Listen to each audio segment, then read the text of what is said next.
graça e a paz de nosso Senhor e Salvador Jesus Cristo estejam em nossos corações. Amém? Que Deus maravilhoso é este que servimos. Deus que faz proezas. Deus que faz maravilhas. O Deus que tudo pode, que tudo vê. O Deus que vem no recôndito dos nossos corações. Ele chega aqui por ser presciente em poder e glória e vê do que nós necessitamos. E assim executa a sua vontade.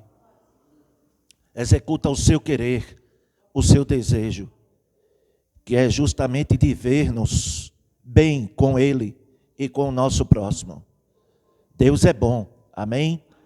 Que este Deus maravilhoso e tremendo, terrível em poder e glória, continue trabalhando por sua generosidade e graça nos corações daqueles que temem o seu nome, daqueles que o buscam, daqueles que o adoram em verdade e em espírito. Somente a este Deus nós devemos honras e glórias, louvores e adorações para todos sempre. Somente Ele é digno, amém? Vamos abrir a palavra do Senhor, o livro santo do Senhor no profeta Isaías, o livro de Isaías, capítulo 1, a partir do versículo 16. E vamos assim estar procedendo a leitura da palavra de Deus para os nossos corações. Isaías capítulo 1, versículos de 16 em diante. Vamos ler alguns versículos da palavra do nosso Deus e prestemos bastante atenção às exigências que Deus faz do seu povo, porque Deus conclama ao seu povo a santificação. Sede santos, porque eu, Senhor vosso Deus, sou santo. Deus diz, isto é uma exigência de Deus a nós. E graças a Deus que se não fosse esta exigência de Deus a mim e à igreja, nós não seríamos separados para Deus. É o que significa ser santo a Deus. Amém? Fiquemos em pé e assim procedamos à leitura da palavra de Deus.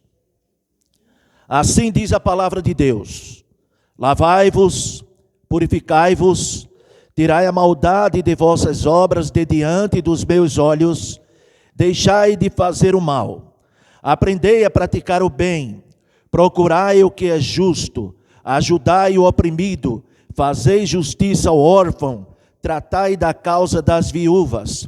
Vinde, então, diz o Senhor, e arguí-me, ainda que os vossos pecados sejam como a escarlata, eles se tornarão brancos como a neve, ainda que sejam vermelhos como o carmesim, se tornarão como a branca lã. Se quiserdes e obedecerdes, comereis o bem desta terra. Mas, se não quiserdes e fordes rebeldes, sereis devorados à espada, porque a boca do Senhor o disse. Até aqui a leitura da palavra de Deus. Oremos. Querido Deus, santo é o teu nome. Obrigado por esta essência do teu caráter. Santo, santo, santo é o Senhor, que pode todas as coisas e tem executado os seus feitos, que são maravilhosos demais para nós, no meio de um povo, ó Deus, que tem buscado a tua presença, que tem te glorificado e que tem, ó Deus, magnificado o teu nome, visto que é maravilhoso. Aceita, portanto, a nossa gratidão e ajuda-nos na transmissão de tua santa e bendita palavra, pois é a oração que, como servo, te faço, em nome de Jesus Cristo, o nosso amado e bendito Salvador. Amém e amém. Podeis sentar. Então, o que Deus exige do seu povo? Como falamos em princípio, o Senhor manda que nós nos santifiquemos. Santo, separado para um Deus santo, poderoso e tremendo em sua glória. Deus está acima de quaisquer coisas neste mundo, dos céus, da terra, de todas as coisas que foram criadas por Ele e para Ele. Amém?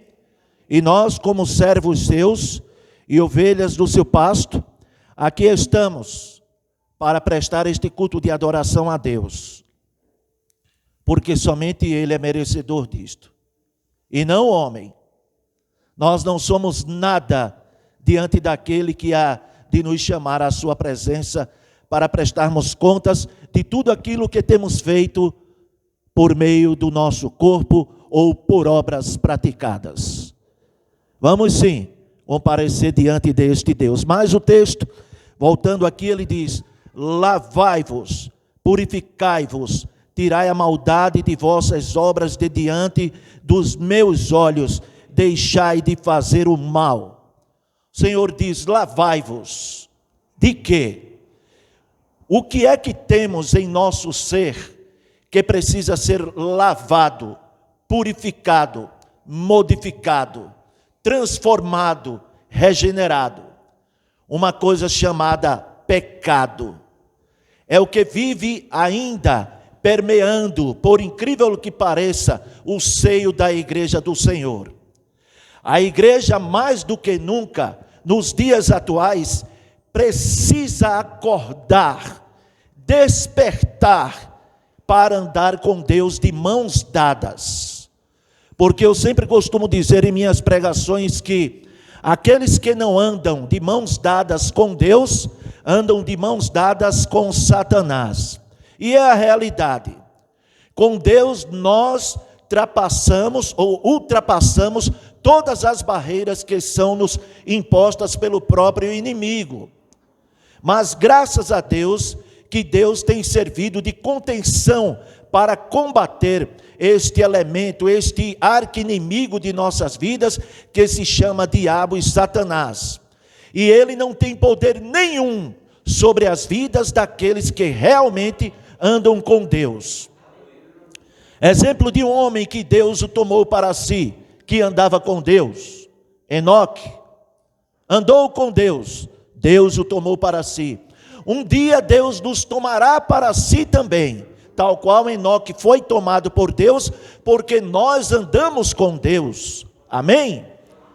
E quando se anda com Deus, se obtém vitórias, apesar das tribulações, apesar das tentações, apesar das perseguições, de todas as coisas que são investidas contra nós.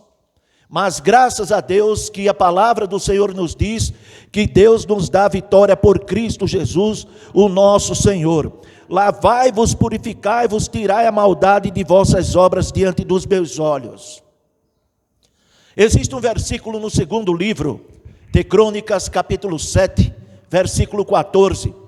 Ele diz: e se o meu povo, ele não diz o povo do mundo, o meu povo, que se chama a condição que Deus impõe, que se chama pelo meu nome, se humilhar e orar e buscar a minha face e se converter dos seus maus caminhos, então eu ouvirei dos céus, perdoarei os seus pecados e sararei a sua terra.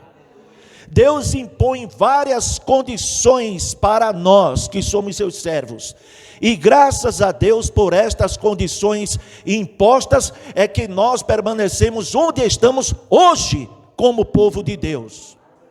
Não brinquemos de ser crentinhos ou crentões. Ou somos crentes verdadeiros, ou então não somos absolutamente nada ante a glória do Deus imarcessível. De um Deus que, através de sua maviosa palavra, tem falado ao coração do seu povo. Como nós precisamos conclamar a igreja que se purifique, que se lave, que seja regenerada. A igreja mormente está estagnada em delitos, em pecados. A igreja não tem marchado como a igreja do primeiro século.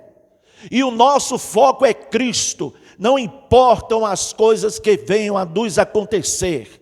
Precisamos olhar para Jesus, autor e consumador da nossa fé, para vencermos as batalhas que nos surgem dia a dia. Mas para isto é necessário que nós nos lavemos, que nós nos purifiquemos, que nós abandonemos o pecado que há em nossos corações. Moisés, quando foi ao Sinai, o mesmo Horebe, ali Deus disse: tira as alparcas dos pés, porque o lugar em que tu estás é santo. Ninguém pode subir ao monte de Deus, ou seja, a presença de Deus, se a sua vida estiver cheia de resquício de pecado. Ninguém pode e nem deve, porque, amados irmãos, para olhar para Deus é necessário que nós nos purifiquemos e nos lavemos.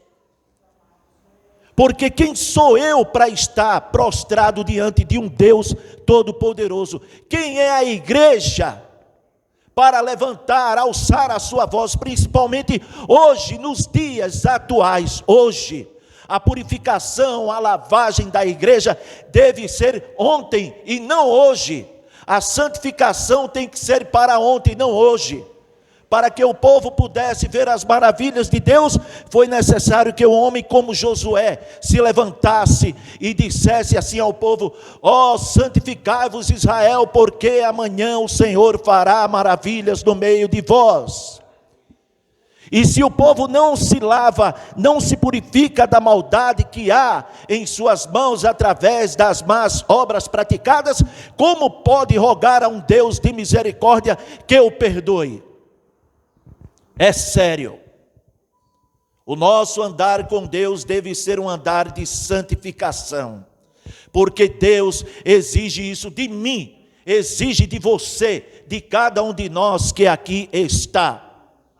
Porque Ele é Deus e Ele não pode enxergar o mal, Ele não pode conviver com a maldade, com o pecado. Muito pelo contrário, Ele manda que nós venhamos a abolir o pecado, Ele manda que nós reneguemos o pecado, Ele manda que nós deixemos tudo aquilo que é imundo de lado ou jogado fora, porque assim a palavra dele seria em vão, quando Paulo disse: pelo que se alguém está em Cristo, nova criatura é, as coisas velhas já passaram e eis que tudo se fez novo. E somente através de um arrependimento ímpar, para uma comunhão ímpar com Deus, é necessário que nós nos acheguemos a Deus e busquemos este Deus de glória, de poder. Somente Ele merece honra e adoração.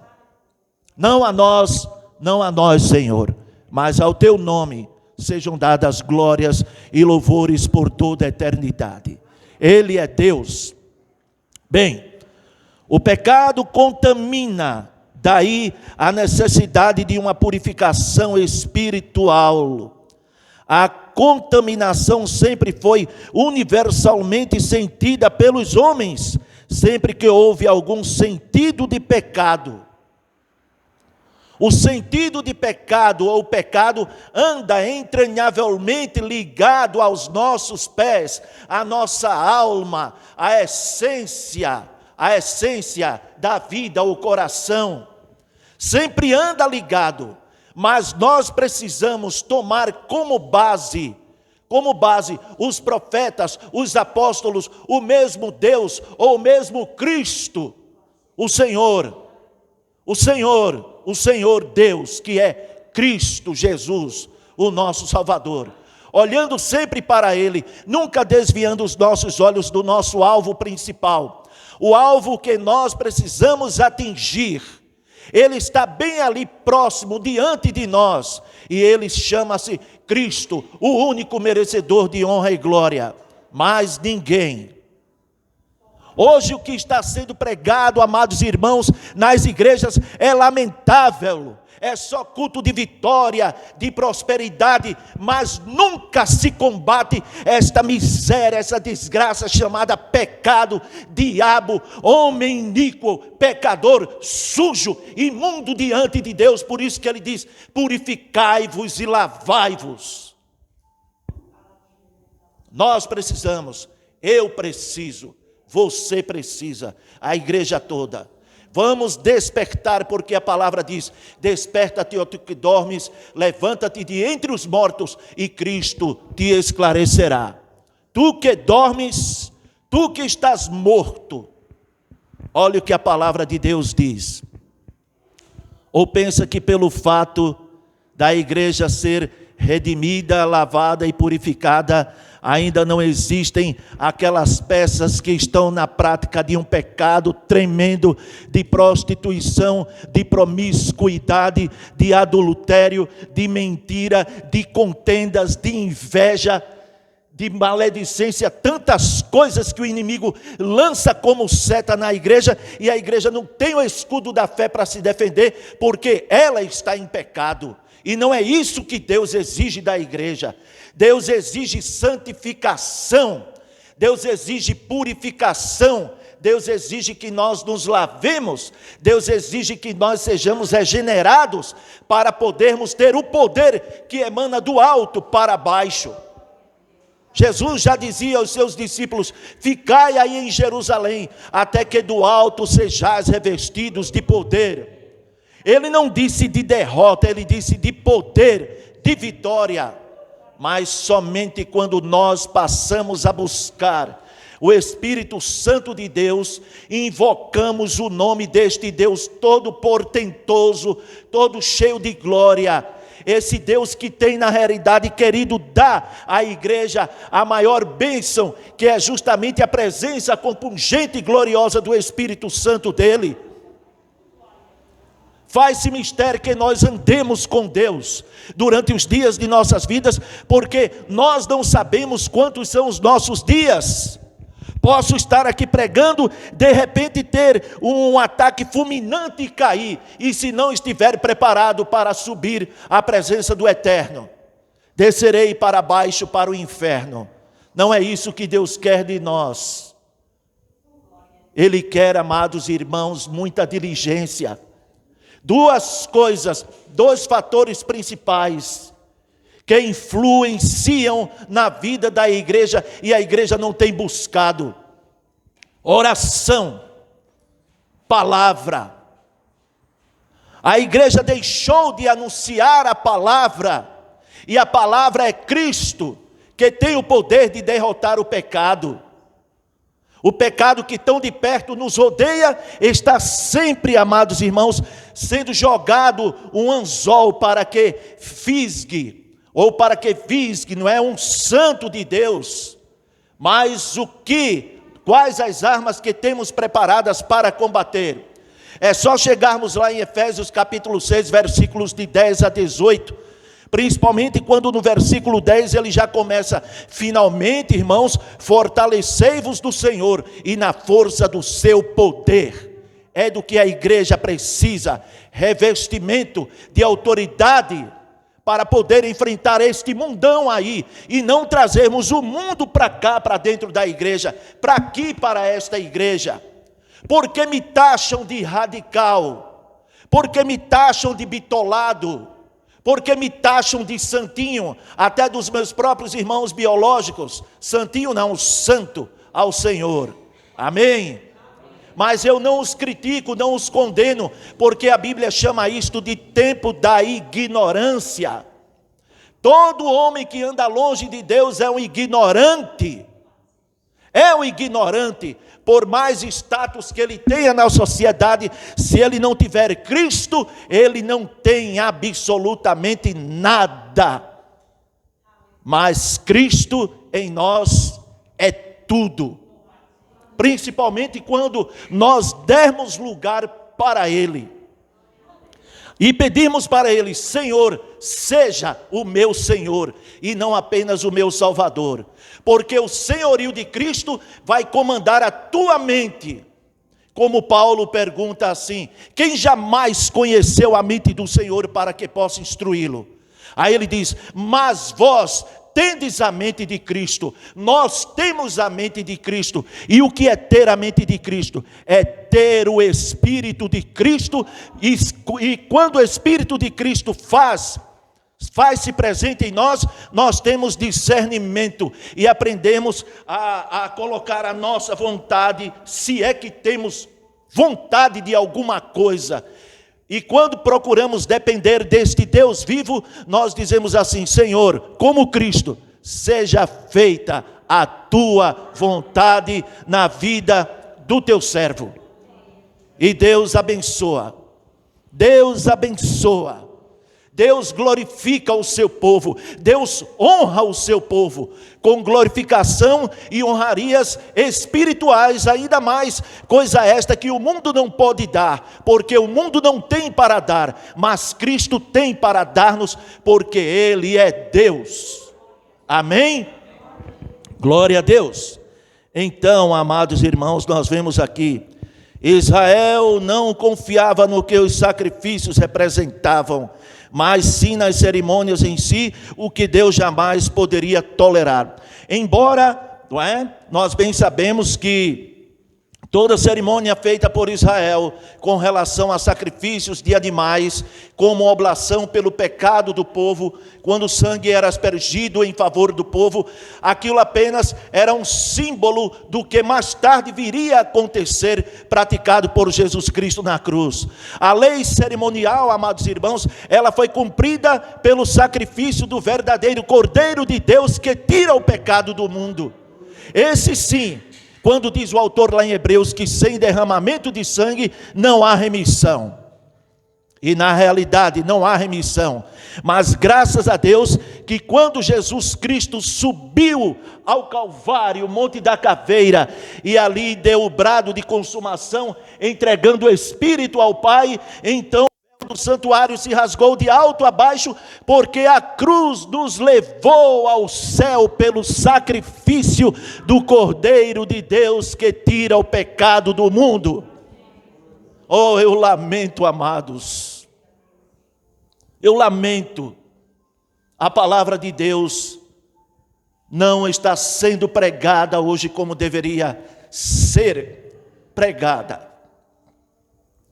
E muitas vezes eu choro quando estou orando,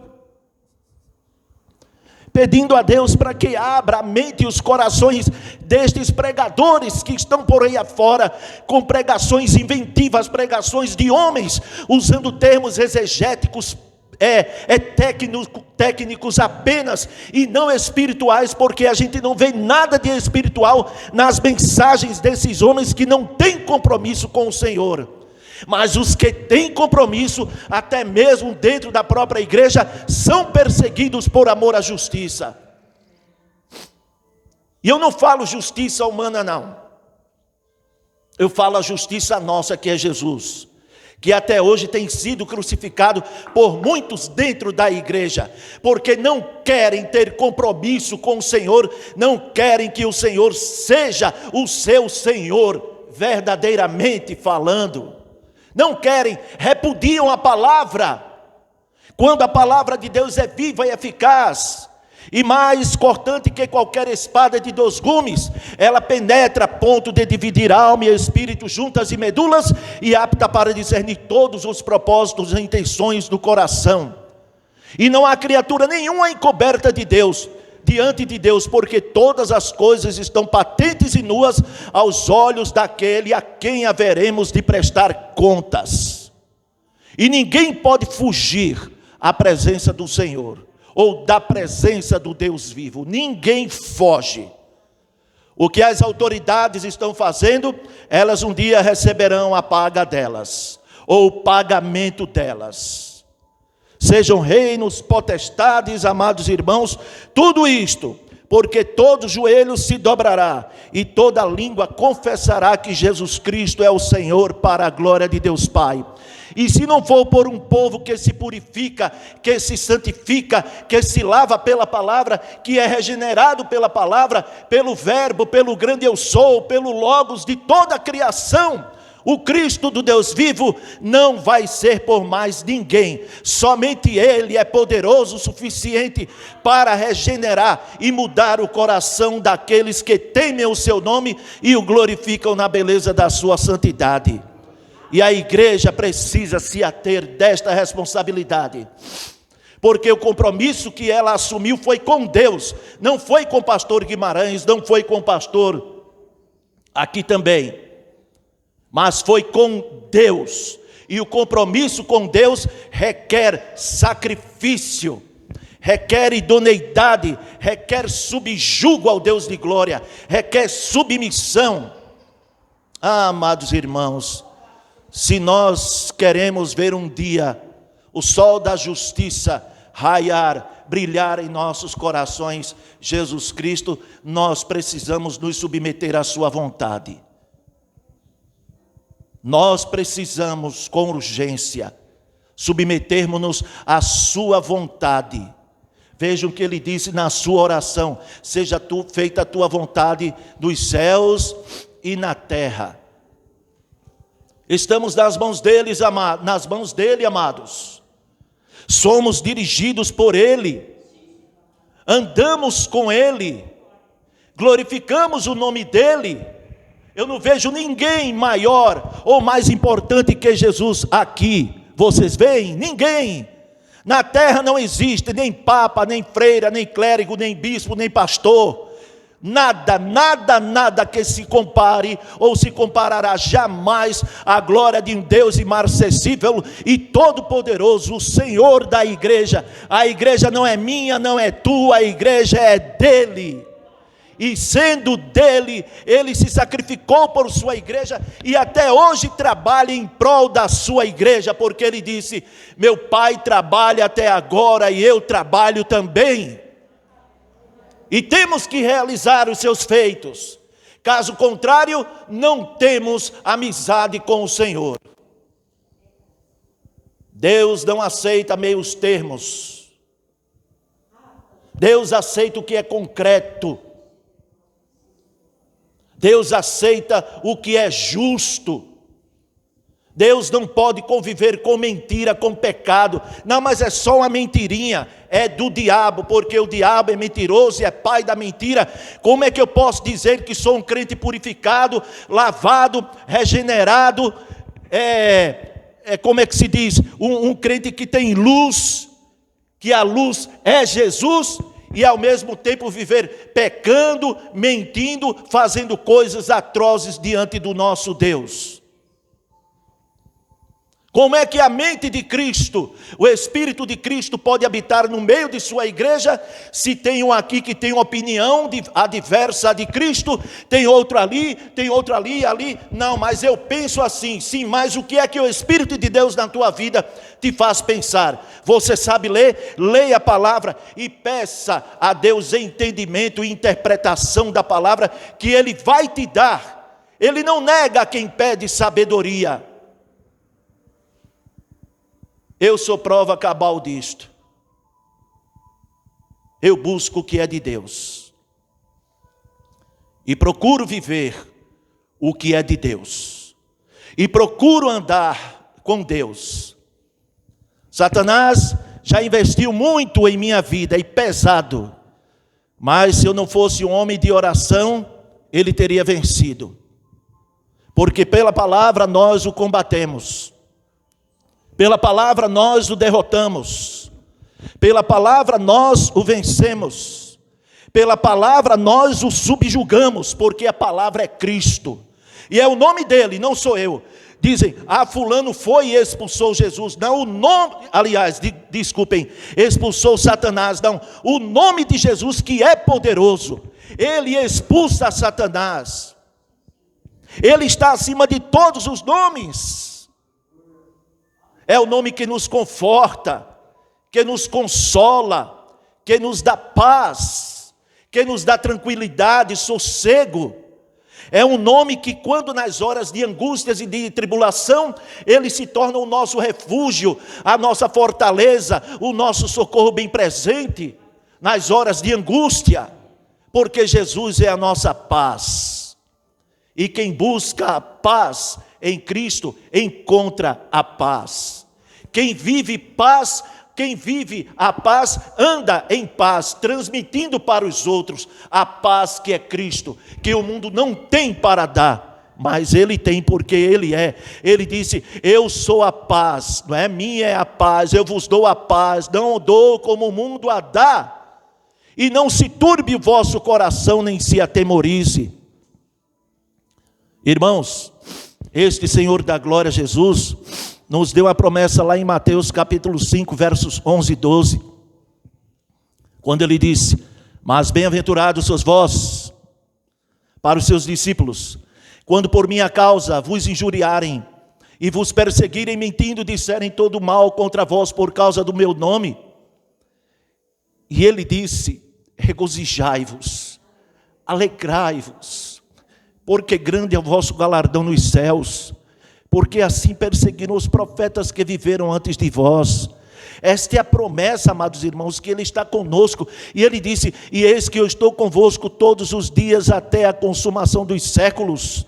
Ele está, Ele não estará. O verbo é presente e indica Cristo como objeto das nossas vidas. Ele é o sujeito da frase, o que designa Ele como sendo o caminho, um artigo que define Cristo como sujeito, o único que pode salvar, a única verdade, a única vida. Artigos que definem a pessoa de Jesus como Deus absoluto e autoexistente, que está acima de qualquer coisa neste mundo, mesmo acima da eternidade, porque a eternidade não pode contê-lo, mas Ele pode e Ele contém todas as coisas.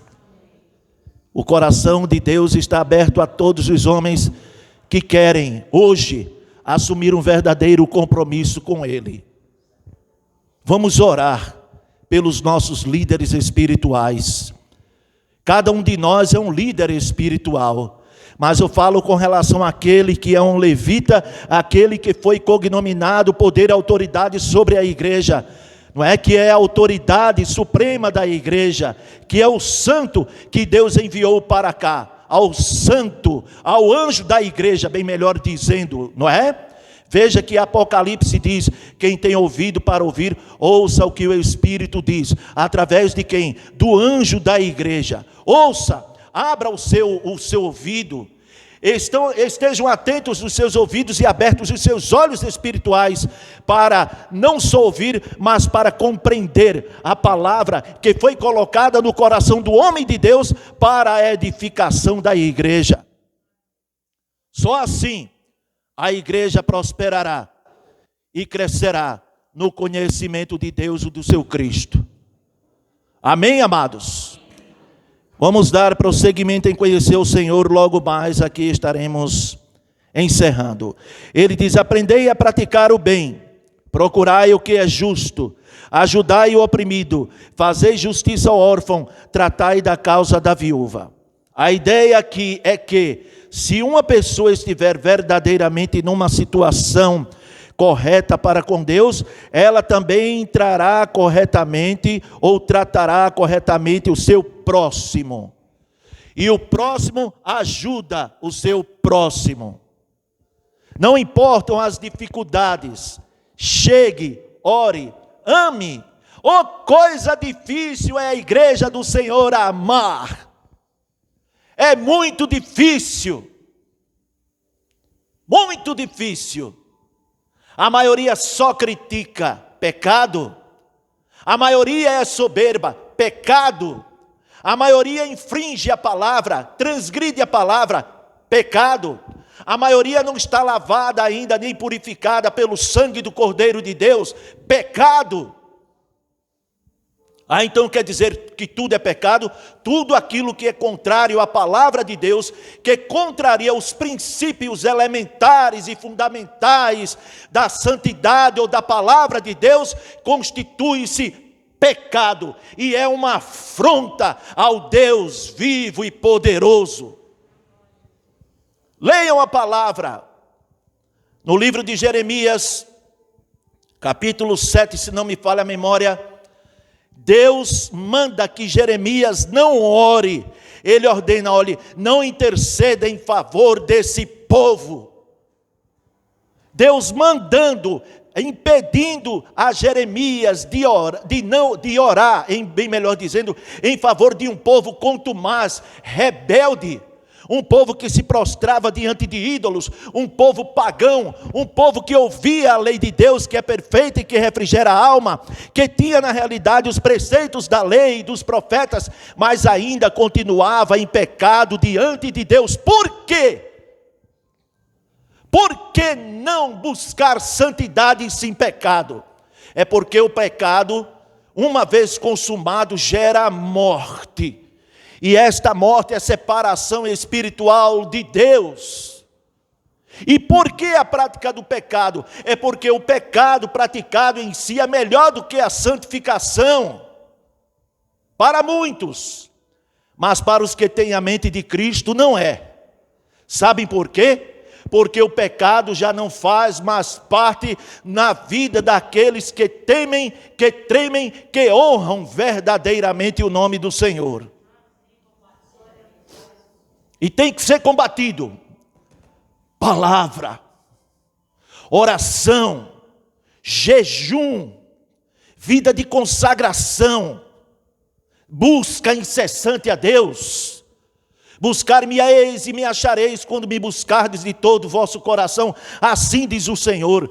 Clama a mim e responder-te-ei e anunciar-te-ei coisas grandes e poderosas ou firmes, porque assim diz o Senhor. Não é o que esses charlatães por aí afora têm dito assim. Eu recebi uma revelação do Senhor, que se fez passar vergonha um dia no 31 de março, que ia se acabar uma boa parte do mundo e que pessoas seriam mortas, e uma mulher veio me pedir a justificação. Ô Senhor, por favor me diga. Eu dei um folheto para ela, disse assim, ela perguntou: o senhor acredita naquelas palavras que aquele homem disse? Eu disse não. E justifiquei a ela o porquê de não acreditar. Eu acredito aqui na revelação, nos dons espirituais. Eu acredito na palavra. Quando a palavra diz assim, que eis que vem com as nuvens, ele vem e todo olho verá, até mesmo quantos o traspassaram, e todas as tribos da terra se lamentarão certamente sobre ele, sim. Amém, Maranata. Ora vem Senhor Jesus. E acredito na palavra que os dois varões de branco falaram aos da Galileia: varões galileus, por que estás aí olhando para os céus? Este Jesus que dentre vós foi para o céu, ele vem do mesmo modo como para o céu vistes ir. É na palavra que eu acredito. Jesus me revelou, e Deus vai trazer estes falsos profetas que têm sonhos mentirosos à sua presença. Eu sonhei em nome do Senhor, que Ele me disse assim, assim, assim. Eu acredito sim no dom de revelação, acredito. Eu acredito sim que o Senhor mostra, eu acredito. Mas temos que ter muita cautela para não brincarmos com o Senhor. Porque toda palavra que nós proferirmos, esta palavra ou estas palavras, elas serão os nossos juízes no dia do juízo final. Assim está escrito em Lucas. E para nós encerrarmos: vinde então, diz o Senhor, e arguí-me, ainda que os vossos pecados sejam como a escarlata, eles se tornarão brancos como a neve. Ainda que sejam vermelhos como o carmesim, se tornarão como a branca lã. Não há convite mais importante encontrado na Bíblia do que esse feito pelo Espírito Santo por meio do profeta Isaías. Palavra esta que foi escrita 700 anos antes do nascimento de Jesus. O Espírito Santo convoca a purificação, a lavagem, a regeneração, a uma vida transformada, modificada, na autoridade que há na pessoa de Jesus Cristo, o nosso Salvador. Ele quer fazer a obra, Ele quer trabalhar nos nossos corações, Ele quer um mover da igreja, Ele quer que quando a igreja se prostrar, não só genuflexando os joelhos, mas sim o coração genuflexo também, dobrado, a mente também esteja, estas três coisas estejam voltadas para o trono da graça de glória do Santo Deus de Israel, amados irmãos. Ele exige isso de nós. E se o compromisso não for com a palavra, não for com o Deus vivo, não será com mais ninguém. Prega a palavra, instes, a tempo e a fora de tempo, admoesta, redargue com toda longanimidade e ensino ou doutrina, porque virá tempo que não vão suportar este livro santo aqui, olha, não vão. E chegou o tempo, quando a palavra é pregada na autoridade de Deus, não estou dizendo para autoridade de grito, mas para a autoridade que há no teu coração, por um pregador que treme diante de Deus e sabe o que significa o verdadeiro poder de Deus, quando a palavra ela é anunciada mesmo veementemente, incisivamente. Então, amados irmãos, muitos daqueles que estão dentro da igreja vão dizer, como alguns discípulos: duro é este discurso, quem o pode ouvir?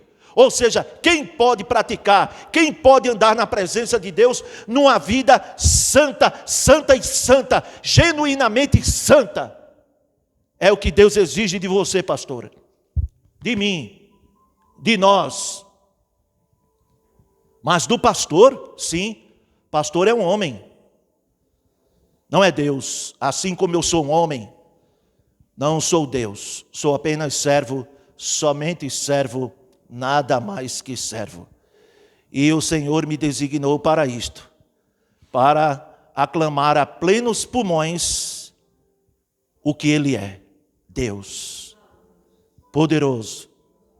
Ele virá, não nos enganemos.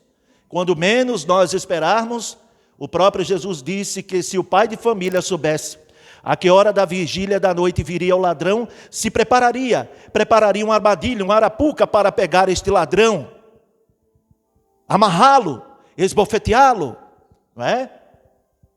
Mas vejam só, nós não sabemos o dia nem a hora. Eu só digo assim nas minhas orações: meu Deus, prepara o meu coração, que preparado esteja o meu coração, todo o meu corpo, toda a minha mente, para que quando tu, não é, apontares nos céus, nas nuvens, eu esteja preparado para o encontro contigo. É o que eu peço ao Senhor. Peço ao Senhor. E o Espírito de Deus tem exigido isso de mim, porque o meu compromisso é com a palavra. Porque se ainda eu estivesse pregando o Evangelho para agradar a vocês, não seria servo de Cristo. O evangelho que eu prego, ele não está limitado à sabedoria puramente humana, não. Mas é a demonstração do Espírito de glória e de poder que há na pessoa de Jesus Cristo. Amém? Então, amados irmãos, que nós verdadeiramente estejamos preparados para a sua vinda e para o seu reino. Vamos abrir mesmo os nossos corações, vamos estar preparados. A igreja precisa anunciar o Evangelho a Jesus. Eu vinha conversando com o pastor no seu carro e ele disse que aqui tem muitos católicos, é um campo difícil. Olha, sinceramente, eu nunca vi um povo tão difícil do Evangelho ter acesso quanto aqui em Santa Catarina. E aqueles que se convertem, não é? Eles não querem um compromisso com Deus, querem viver a mesma vida que viviam antes, não querem viver mais como novas criaturas. Se eu bebia, bem, eu sei que Jesus é meu Salvador, então eu aceito a Ele, da minha maneira. Não é assim, tem que ser a maneira que o Espírito de Deus quer. Repudie, odeie, deteste, abomine, aniquile, extirpe o pecado de sua vida. Tudo aquilo que toma o lugar de Deus na nossa vida é pecado, é avareza, é idolatria. Que o Espírito de Deus, nesta manhã de domingo, nos prepare para a vinda de Cristo, que está próxima. Não está longe não, amados, está próxima, tá? E que nós tomemos posse dessa palavra e procuremos honrar o nome daquele que é merecedor de honra e glória e adoração. Em nome de Jesus Cristo.